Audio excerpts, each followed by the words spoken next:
அன்பிற்கினியவர்களே, இன்றைக்கு கேன உமரிடத்தினுடைய 5வது பகுதியை மந்திரத்தில் முதலிலே வாசித்துவிட்டு பிறகு அதனுடைய விளக்க உரையை நான் எழுதிய விளக்க உரையை உங்களுக்கு கூறுகின்றேன். மந்திரம்: ஆன்மாவை நன்றாக தெரியும் என்று நீ நினைப்பாயானால் நீ அறிந்தது நிச்சயமாக மிக கொஞ்சமே. எனவே தெய்வங்களில் அதனை மேலும் அறிய வேண்டும். விளக்கம்: சீடன் சொல்வதாக அடுத்த வார்த்தை வருது. நான் ஆன்மாவை அறிந்துள்ளதாக நினைக்கின்றேன். இப்போ விளக்க உரை.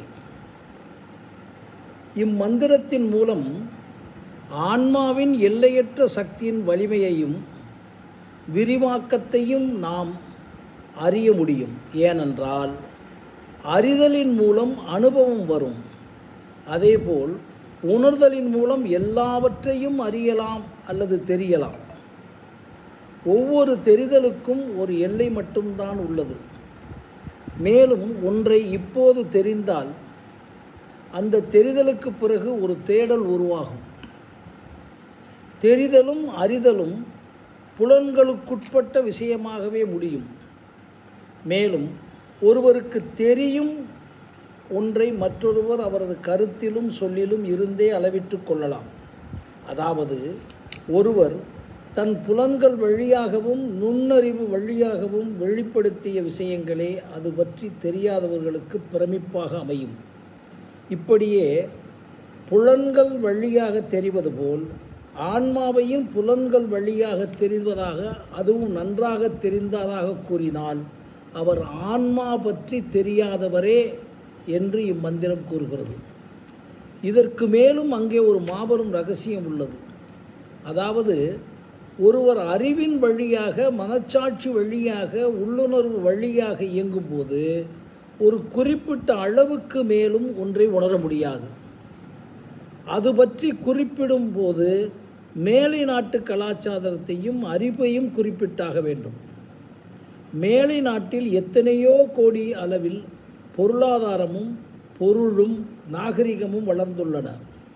ஆனால் அங்கேதான் தற்கொலைகளும் உளவியல் பிரச்சனைகளும் அன்பின்மையும் தீவிரவாதமும் அணுக்குண்டு கலாச்சாரமும் அதிகரித்து வருகின்றன.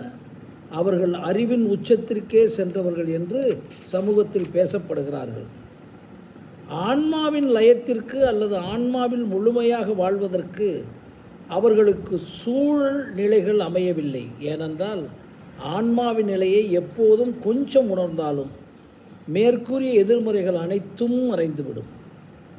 மேலும் ஆன்மாவை எளிமையாக தெரிய முடியாது என்பதை ஆழமாக இம்மந்திரம் உச்சரிப்பதற்கு இன்னொரு முக்கிய காரணம் உண்டு. அதாவது மற்ற எல்லாவற்றையும் எல்லோரும் தெரியலாம். ஆனால் ஆன்மாவை நன்றாக தெரிவது என்பது மிகவும் கடினம். இதில் மிக முக்கியம் என்னவென்றால் ஆன்மாவை தெரிவதோ உணர்வதோ மிகப்பெரிய விஷயமாக இங்கே குறிப்பிட்டிருந்தாலும் அதில் இருக்கும் மிக மிக முக்கிய ரகசியம் என்னவென்றால் நாம் அனைவரும் எப்போதும் ஆன்மாவாகவே வாழ்கிறோம். ஆனாலும் அதனுடைய உண்மையான நன்மையை யாரும் முழுமையாக உணர்வதில்லை.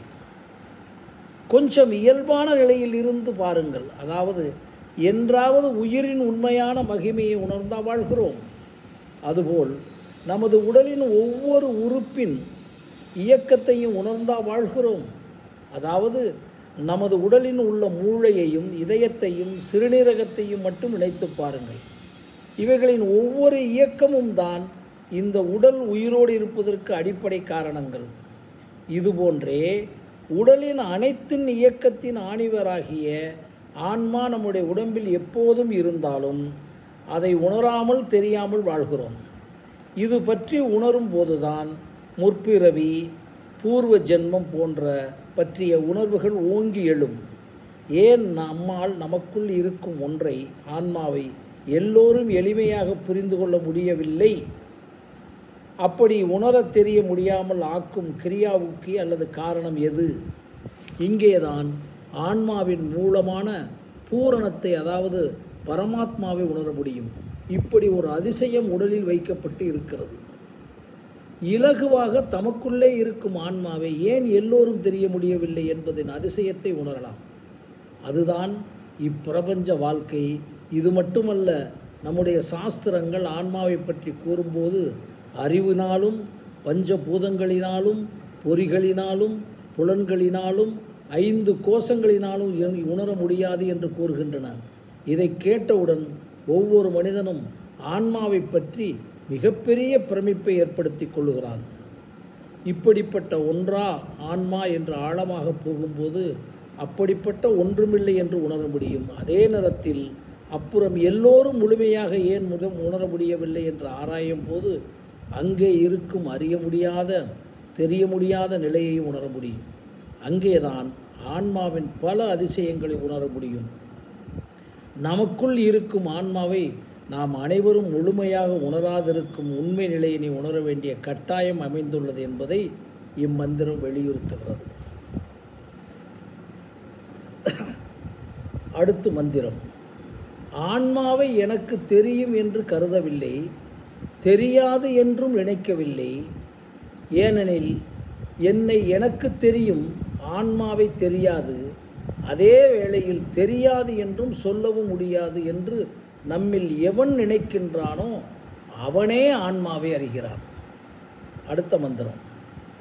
யாருக்கு தெரியாதோ அவனுக்கு தெரியும், யாருக்கு தெரியுமோ அவனுக்கு தெரியாது. நன்றாக அறிந்தவர்கள் அறியவில்லை, நன்றாக அறியாதவர்கள் அறிகிறார்கள். அடுத்த மந்திரம். உணர்வின் ஒவ்வொரு நிலையிலும் ஆன்மாவை அறிபவனே உண்மையில் அறிகிறான் என்பது கருத்து. அப்படி அறிந்தவன் நிச்சயமாக மரணமிலா பெருநிலையை அடைகிறான். ஆன்மாவிலிருந்து ஆற்றல் கிடைக்கிறது, ஞானத்தால் மரணமிலா பெருநிலை அடையப்படுகிறது. இனி இதனுடைய விளக்க உரை. ஆன்மாவை எனக்கு நன்றாக தெரியும் என்று கருதவில்லை, அதே நேரத்தில் தெரியாது என்றும் சொல்லவும் முடியாது. இப்படி நினைக்கிறவனே ஆன்மாவை அறிகிறான் என்று சித்தர்களின் சூத்திரத்தின் மூலக்கருவே இம்மந்திரத்தில் உள்ளது. அதாவது ஆன்மா ஒவ்வொருடமும் நிரந்தரமாக இருக்கிறது. அதாவது உயிரோடு இருக்கும் ஒருவர் தான் உயிரோடு இருக்க பயிற்சி எடுக்க முடியுமா? ஏற்கனவே உயிரோடு இருக்கும்போது நான் உயிரோடு இருக்க பயிற்சி எடுக்கப் போகிறேன் என்பது எவ்வளவு தூரம் அறிவியல் உண்மைக்கு மாறுபாடாக அமைந்துவிடுமோ அதுபான் போன்றுதான் ஆன்மாவோடு நான் இருக்கிறேன் என்று ஆன்மா என்னோடு இருக்கிறதும் என்பதாகும். இங்கே தெரிவதற்கும் தெரியாமல் போவதற்கும் எந்தவித முயற்சியும் தேவையில்லை.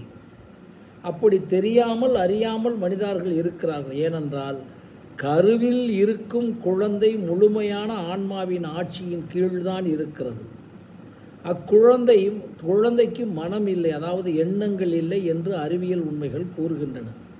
அதைப்போல கருவில் இருக்கும் குழந்தையைப் போல மனிதன் வெளியில் வந்தபோதும் இருக்க வேண்டுமானால் அவன் ஆன்மாவிலே, அதாவது ஆன்ம லயத்திலே வாழ வேண்டும். அப்படி வாழும்போது எண்ணங்கள் வரும் போகுமே ஒழிய நின்று விடாது. இங்கே ஆன்மாவை அறிதல் அல்லது அறியாமல் இருக்கிறேன் என்பதற்கு இடமே இல்லை. ஏனென்றால் ஆன்மாவாகவே தான் அவன் இருக்கிறான். எண்ணங்களின் போர்வையில் அவன் ஆன்மா மூடப்படுகிறது. அந்த ஆன்ம வீச்சில் இருக்கும்போது மட்டுமே உடம்பில் இருக்கும் ஒவ்வொரு செல்லும் ஏகாந்தத்தில் இருக்கும் என்று அரவிந்தர் அன்னை கூறுகிறார். அதற்கு முன்னரே இது பற்றி வடலூர் வள்ளலார் வலியுறுத்தியுள்ளார். அங்கே சக்தியின் ஒளிக்கீற்றுகள் அதிர்வலைகளாக உடம்பெல்லாம், அதாவது உடம்பின் ஒவ்வொரு உணர்விலும் பரவியிருக்கும். அதை அனுபவிப்பதற்கு பிறகுதான் ஈசாவாசி உபநிடதத்தின் பூரணத்தை முழுமையாக உணர முடியும், அனுபவிக்க முடியும்.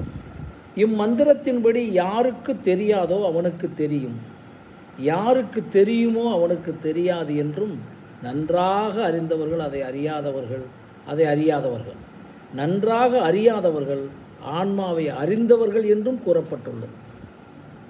ஆன்மாவின் எல்லையற்ற சக்தியை குறிக்கத்தான் இம்மந்திரத்தில் இவ்வாறு அழுத்தம் திருத்தமாக உச்சரிக்கப்பட்டு இருக்கிறது என்பதை நன்கு அனுபவமாக உணர முடியும். ஏனென்றால் ஆன்மாவின் எல்லையற்ற சக்திகளில் ஒரு புள்ளியை உணரும் போது கூட உலக அதிசயங்களின் ஒன்றின் உணர்வை உள்ளே ஏகாந்தமாக உணர முடியும். அதாவது அதிசயம் என்பது புலன்களின் வழியாக மட்டும் உணர்வதல்ல, புலன்களுக்கு அப்பாற்பட்டு உணர்வது. அதாவது மிகப்பெரிய பிரமிப்பை ஏற்படுத்தும். ஏனென்றால் பிரமிப்பும் அதிசயமும் எப்போது ஏற்படுகின்றன? அதை எல்லோரும் எப்போதும் உணராததாக இருக்கும் போதுதான். அதைப்போல அறிவினால் ஏற்படும் மிகப்பெரிய ஆற்றல் மிக்க திட்டங்களால் உருவாகும் ஒவ்வொன்றையும் உலகில் நடந்த பல நிகழ்வுகள் ஒப்பிட்டு பார்த்து விடலாம். ஆனால் ஆன்மாவிலிருந்து வெளிப்படும் ஒவ்வொன்றும் உருவாக்குவதல்ல, நாட் பிளானிங், ஆனால் உருவாகுவது, அதாவது நிகழ்வுறுதல் ஆகும். குழந்தையை யாரும் உருவாக்குவதில்லை, ஆனால் உருவாகுவதாகும். அதை போலத்தான் ஒரு விதையிலிருந்து விருவாட்சம் உருவாகிறது.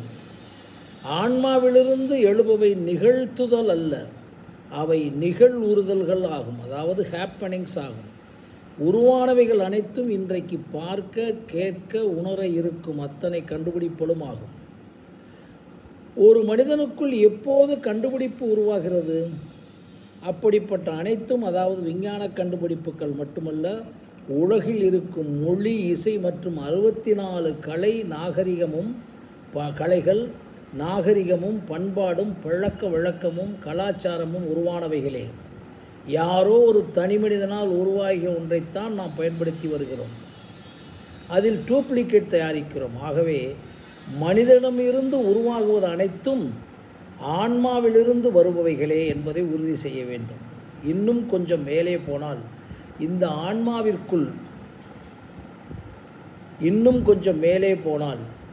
ஆன்மாவிற்குள் அந்த ஹேப்பனிங்ஸ் எங்கிருந்து வருகின்றன? அவைகள் அனைத்தும் பிரபஞ்ச சக்தியிலிருந்து வந்தவைகளாகத்தான் இருக்கும். இன்னும் கொஞ்சம் மேலே போனால் பிரபஞ்சத்திற்குள் இவைகள் எப்படி வந்தன? இப்படியே போனால் பல உண்மைகள் விளங்கும். அதனால்தான் ஆன்மாவை நன்றாக தெரியும் என்று கூற முடியாது. நன்றாக தெரியும் என்று சொல்பவனும் நன்றாக அறிந்தவனில்லை என்று கூறப்படுகிறது. ஏனென்றால் இந்த உலகம் இருக்கும் வரை ஒவ்வொரு ஆன்மாவிற்குள் இருக்கும் பல்வேறு அதிசயங்கள் வந்து கொண்டே இருக்கும். அந்த அதிசயங்கள் எல்லோருக்கும் வராமல் இருப்பதற்கு காரணம், இவர்கள் தங்களுடைய பாசிட்டிவ் நெகட்டிவ் எண்ணங்களால் ஆன்மாவை மறைத்து வைத்திருக்கிறார்கள்.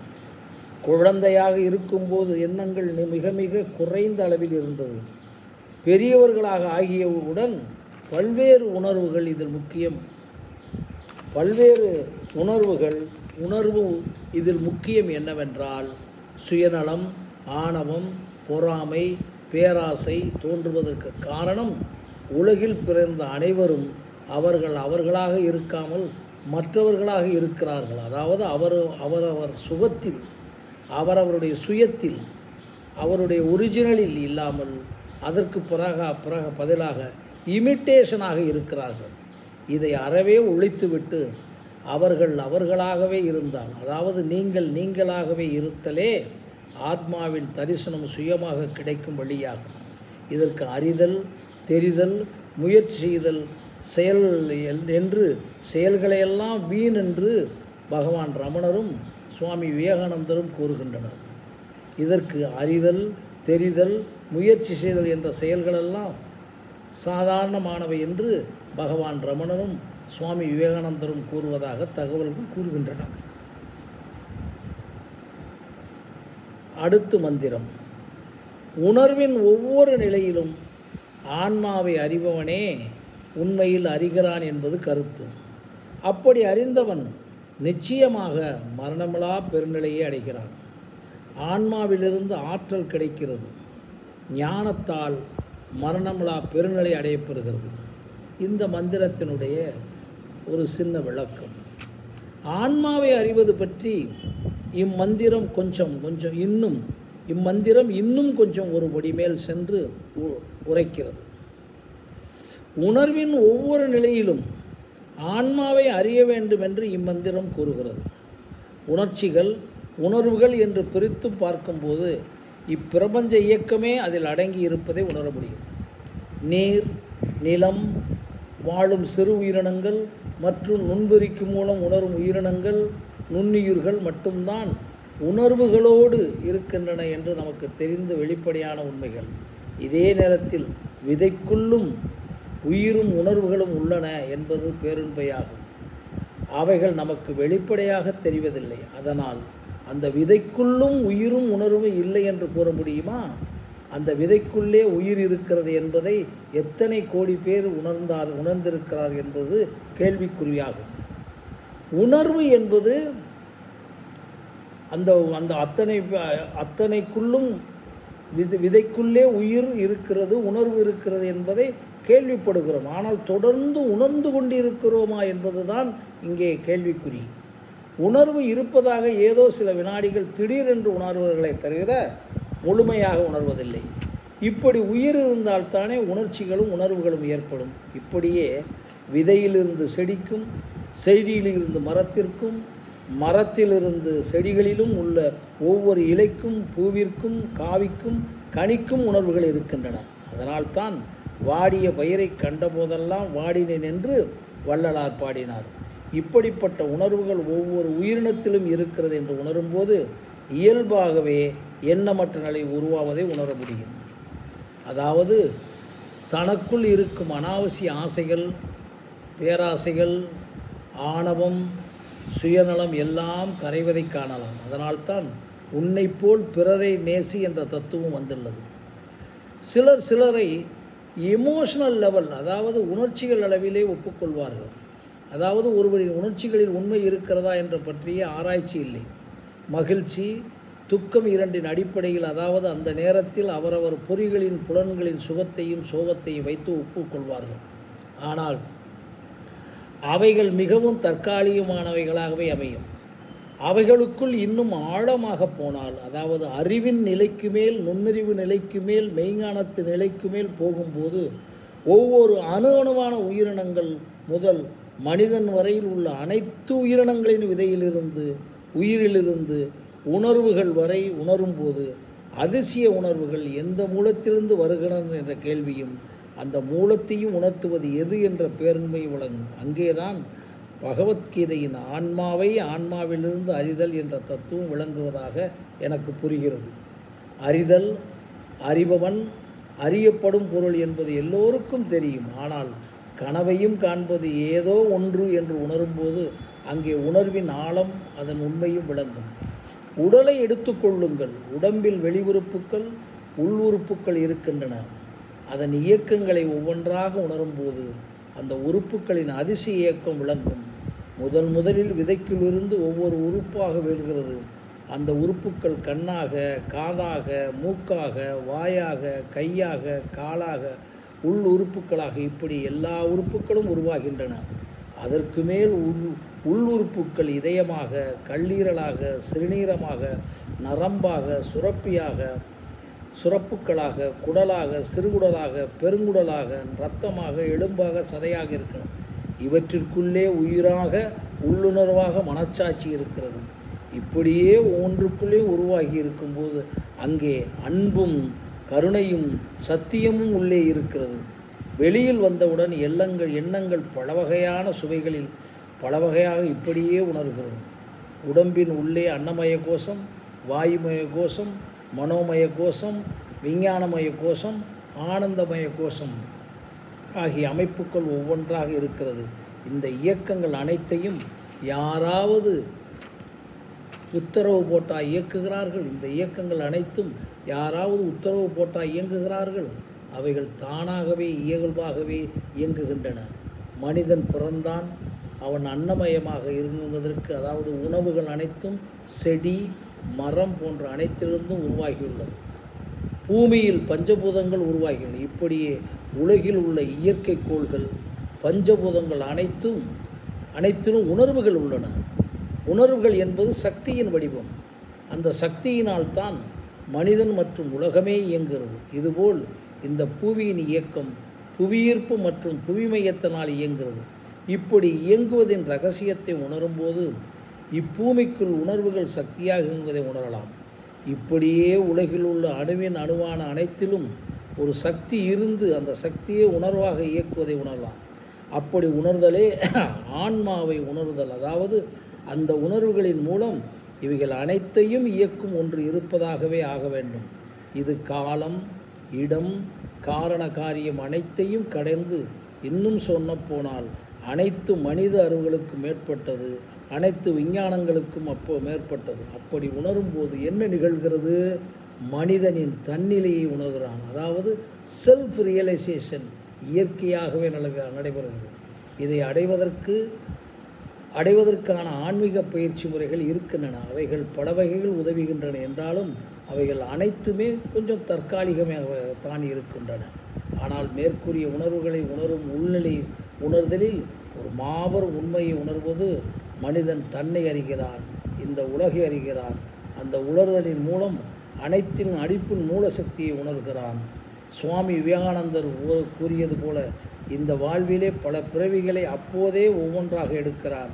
அப்போது உண்மையான அனுபூதி ஏற்படுகிறது.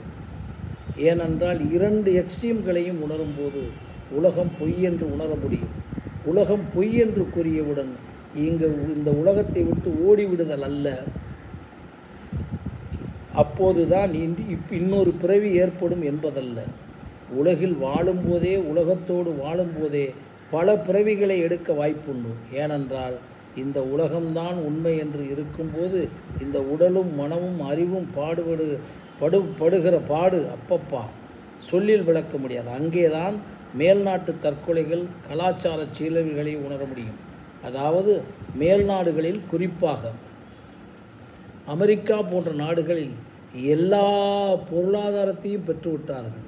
அங்கே மனிதநேயம், இயற்கை கலாச்சாரம், ஆன்மீக கலாச்சாரம், பண்பாடு அனைத்தும் இருக்கிறது. ஆனால் செயற்கையாகவே, போலியாகவே, தற்காலிகமாகவே இருக்கின்றன. காரணம், அங்கே கடைசி உண்மைகளை உணரும் வாய்ப்பில்லை. சுருக்கமாக சொன்னால் ஃபிசிக்கல் லெவல், அதாவது புலன்களுக்குட்பட்ட உணர்தலை உணர்கிறார்கள். ஆனால் மெட்டாஃபிசிக்கல், புலன்களுக்கு அப்பாற்பட்ட மெய்ப்பொருளியலை உணர முடியாமல் இருக்கிறார்கள். அதனால்தான் உண்மையான மூலத்தை அறிய முடியவில்லை, அவரவர் தன்னையே அறிய முடியவில்லை. இதற்கு மேலும் அவர்கள் புலன்களுக்கு அப்பாற்பட்டு ஒன்றை அவர்கள் அறிவுக்கு தெரிந்த, அதாவது இவர்கள் பிறந்ததற்கு பிறகு இவர்கள் உருவாக்கிய விஞ்ஞானத்தின் மூலம் உணர பார்க்கிறார்கள். சுவாமி விவேகானந்தர் கூறியது போல் இவர்கள் புவியீர்ப்பினை கண்டுபிடிப்பதற்கு முன்னரே புவியீர்ப்பு இந்த உலகத்தில் இருந்தது. அதை போலவே விஞ்ஞானம் இவர்களுக்குள் எப்படி வந்தது என்பதை உணரும்போது அதனுடைய அடிப்படை காரணம் விளங்கும். இப்படியே உலகில் உள்ள அணுவணுவான இயற்கை, மனிதன், பறவைகள், மிருகங்கள், மரம், செடி, கொடி, சிறு உயிரினங்களை உணரும்போது பஞ்சபூதங்கள், கண்ணுக்கு தெரியாத உணர்வுகளை உணரும்போது ஆன்மாவை நன்றாக உணர வேண்டும் என்பதை இம்மந்திரம் விளக்கி இருக்கிறது. உலகத்தில் பிறந்த அனைவரின் மிக முக்கியமான எண்ணமாக லட்சியமாக திகழ்வது அமைதி, ஆனந்தம், ஆரோக்கியம். சாதாரண மனிதனிலிருந்து உலகத்தின் உயர்நிலையில் உள்ள ஆன்மீகவாதியாக இருந்தாலும், உயர்நிலை ஆட்சியாளராக இருந்தாலும், விஞ்ஞானியாக இருந்தாலும், சாதாரண மனிதனாக இருந்தாலும் இதே லட்சியம்தான் இறுதியான லட்சியமாக இருக்கும். சாதாரணமாக யாரிடம் கேட்டாலும் எப்படியாவது அமைதியாக ஆரோக்கியமாக வாழ்வதற்குத்தான் இத்தனை போராட்டங்களும் உழைப்பும் செயலும் என்றுதான் கூறுவார்கள். மேலும் மனிதன் செயலும் என்று கூறுவார்கள். மேலும் மனிதன் யாரும் கீதையில் கூறியபடி ஒரு வினாடி கூட இயங்காமல் இருக்க முடியாது. அந்த இயக்கத்திற்கு அடிப்படையாக வேறாக இருப்பது உடம்பு தானே. உடம்பிற்குள் தான் அமைதி, ஆரோக்கியம், ஆனந்தம் ஆகிய அத்தனையும் நடக்கிறது. இதில் வேடிக்கை என்னவென்றால், நாம் பிறக்கும் போதே அமைதியின் உருவமாகத்தான் பிறந்தோம் என்று எல்லோரும் கேள்விப்படுகிறோம். ஆனால் அமைதியாக இருக்க முடியாமல் தவிக்கிறோம். இதற்கு காரணம், நாம் அனைவரும் உண்மையான அமைதியை, ஆரோக்கியத்தை உள்ளே வைத்துக்கொண்டு வெளியே பட்டவர்த்தமாக தேடிக்கொண்டிருக்கிறோம். அடுத்து கேனவரிடத்தினுடைய 6வது பகுதியை பேசுகின்றேன். இந்த மந்திரத்தினுடைய விளக்க உரையாக தொடர்கிறது. நன்றி, வணக்கம்.